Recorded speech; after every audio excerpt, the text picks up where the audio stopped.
In today's video, you'll meet a frog that probably ate dinosaurs and the biggest crocodilian that's ever lived on Earth.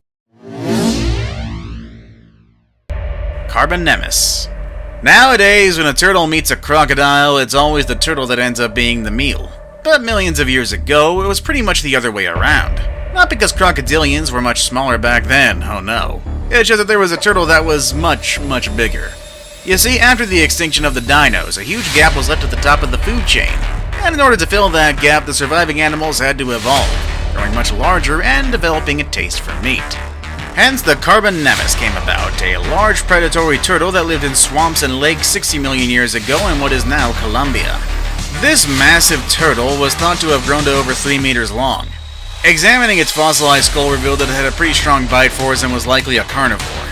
It's that bite force that lets scientists know that this giant reptile hunted crocodiles for food on the regular. Would have also eliminated all forms of competition within its territory, so it's actually theorized that every single swamp and lake in prehistoric Colombia had a resident, dominant Carbonemus on the hunt. And given how long turtles live, they would have remained dominant for a very long time. Quetzalcoatlus. Terrifying animals didn't occupy only the ground and the water, some of them could also fly as well. Just imagine a predatory creature the size of a giraffe with a 33-foot wingspan flying through the air. No, it's not a dragon, and no, it's not impossible either, but as history has always proved, nothing is impossible with evolution. Quetzalcoatlus northropi lived during the Cretaceous period alongside dinosaurs, and might have even eaten smaller ones as well. A theory detailed in a Wired magazine article in 2013 suggests that they mostly hunted by walking around like a stork, plucking plants and small animals up off the ground with their 6-foot beaks. But when they took to the air, researchers think they were graceful and powerful flyers. Quetzalcoatlus had hollow bones like modern birds, a crucial trait that allowed them to take to the air. So in comparisons, where giraffes weighed as much as 2,800 pounds, these creatures only carried about 550 pounds. Scientists also believe that they were such efficient flyers, so much so that they might have been able to fly and glide for days at a time. Fossils also show that they were covered with hair, which probably helped them regulate their body temperature during flight. The Allosaurus. The ferocious Allosaurus was a carnosaurian theropod that lived during the late Jurassic epoch. It was the apex predator during its time and was an incredibly large dinosaur that was known to reach upwards of 16.5 feet in height and grow upwards of 28 feet in length. It preyed primarily on herbivorous dinosaurs, but recent discoveries suggest that it also hunted other predators for food. An extremely fierce and aggressive predator in the wild, the Allosaurus possessed well-muscled arms and legs and approximately 32 serrated teeth that could be used for both offense and defense. Likewise, their skull was incredibly strong and could be used as a hatchet against opponents by keeping their mouth open during attacks. Through a swinging motion of their head, this open-mouth strategy allowed the Allosaurus to slash its victims, inflicting massive amounts of damage and blood loss. Add to that its incredibly strong bite force, estimated to be around 1500 psi, the Allosaurus was truly one of the most feared predators of its time. The devil frog. At 16 inches, it was probably the largest, not to mention most obese frog to ever hop across a Cretaceous lily pad. When scientists found the remains of this fossilized frog in Madagascar, they simply went nuts at its size. Known as the Beelzebufo Mpinga, or devil frog, it was 3.5 inches taller than the largest living frog ever found. It lived between 65 and 70 million years ago, right in the thick of the Cretaceous period. The devil frog had an overly large mouth and stomach to accommodate. It was actually so huge that it probably didn't do a lot of hunting on its own, but rather waited until its prey passed by. It also probably ate smaller frogs, lizards, and mice, and perhaps, just perhaps, baby dinosaurs. Velociraptor. The deadly Velociraptor first appeared 75 to 71 million years ago during the late Cretaceous period.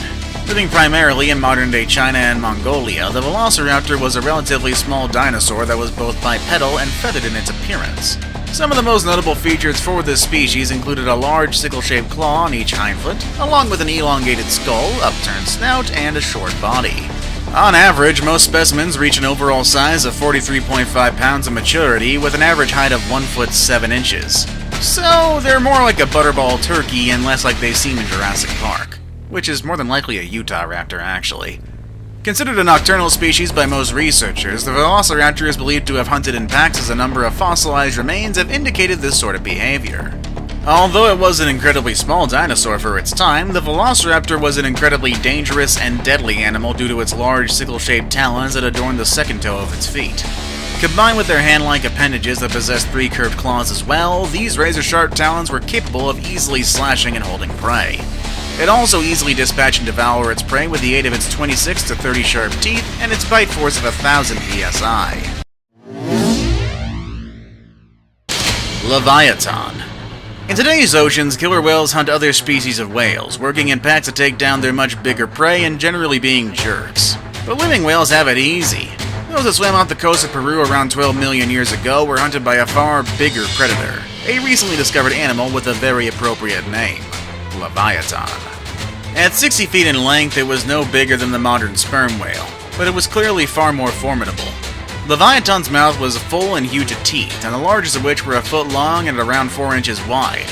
It clearly grabbed its prey with a powerful bite, inflicting deep wounds and tearing off flesh as killer whales do, but with a skull 3 times as big. While modern sperm whales mainly eat squid, Leviathan used its fearsome teeth to kill its own kind, the giant baleen whales to be more specific. At that same point in prehistory, baleen whales started becoming much bigger, and they were certainly the most common large animals in the area that Leviathan lived in. Scientists believe that Leviathan grew to such a size to take advantage of the large prey. Utah raptor. Endemic to North America, the Utah raptor was first discovered by Jim Jensen in 1975 around the Dalton Wells Quarry of East Utah, hence the name. It was a bipedal predator. The animal commonly reached heights of 4.9 feet with an astounding length of 16 to 23 feet at maturity. The dinosaur could be easily identified by its long and narrow skull, thin and muscular tail, powerful hind limbs, as well as their curved claws that resemble that of the velociraptor. Recent evidence also suggests that the Utah raptor may have possessed feathers across its body similar to modern-day birds. However, this claim continues to be a highly contentious subject among scholars. The Utah raptor was an insanely deadly and dangerous dinosaur during the early Cretaceous period due to its remarkable speed and its power. One of its most potent features was this animal's incredible intelligence. Operating within larger packs, Utah raptors possessed a strategic mindset, allowing them to actively herd and set traps for their victims. Once caught, the animal was capable of unleashing a series of devastating attacks through both bites and quick slashes. The Spinosaurus. Thanks to its stunning sail and its crocodile-like appearance and lifestyle, and not to mention its romping, stomping cameo in Jurassic Park 3, the Spinosaurus is rapidly gaining on the Tyrannosaurus Rex as the world's most popular meat-eating dinosaur. Poor Giganosaurus, he'll have his day. Spinosaurus is the current record holder in the world's largest carnivorous dinosaur category. Full-grown, 10-ton adults outweigh Tyrannosaurus Rex by about a ton, and Giganosaurus by about half a ton. Since so few Spinosaurus specimens are extant, it's possible that other individuals were even larger, but pending further fossil discoveries, we can't really know for sure. What makes this dinosaur more terrifying is the fact that not only could it pursue prey on land, it could also hunt in water as well. In late 2014, researchers made a stunning announcement. Spinosaurus pursued a semi-aquatic lifestyle and may have spent more time submerged in the rivers of its northern African habitat than it did stomping around on dry land. The evidence for this is the positioning of the Spinosaurus's nostrils, which are situated toward the middle rather than the end of its snout. This dinosaur also had a small pelvis and short hind legs, with loosely connecting vertebrae in its tail and various other anatomical quirks. Spinosaurus almost certainly wasn't the only swimming dinosaur, but is the first one for which we have convincing evidence of. Camarasaurus. Camarasaurus was a distant ancestor of the modern squid and was the scourge of the seas millions of years ago. And they're also millions of times more terrifying than any calamari out there. They swam in the waters during the late Ordovician era in what is now North America and Asia. Measuring 11 meters in length, it was not only the largest predator during its time, as well as the largest known giant orthocone, but it was also the largest creature to have ever existed on Earth before its extinction. Camarasaurus spent a lot of time in deep water. Light didn't penetrate too well down in deep water, so their eyes didn't work well, so they relied on another sense. They caught prey with their tentacles and drugged their prey back to their mouths where there was a beak, much like modern-day squids. They actually smelled out their prey and then crushed them to bits. They also weren't very fast swimmers, but hey, who needs to be fast if you're terrifyingly big and strong? Sarcosuchus.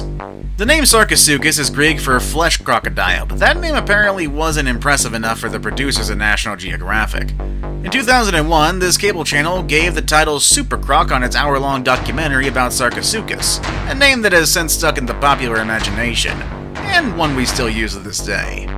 Unlike modern crocodiles, which attained their full adult size in about 10 years, Sarcosuchus seems to have kept growing and growing at a steady rate throughout its lifetime. As a result, the largest and most long-lived super crocs reach lengths of up to 40 feet from head to tail, compared to about 25 feet max for the biggest croc alive today, the saltwater croc. Although it's unlikely that Sarcosuchus deliberately hunted dinosaurs for lunch, there's no reason it had to tolerate other predators that competed with it for limited food resources.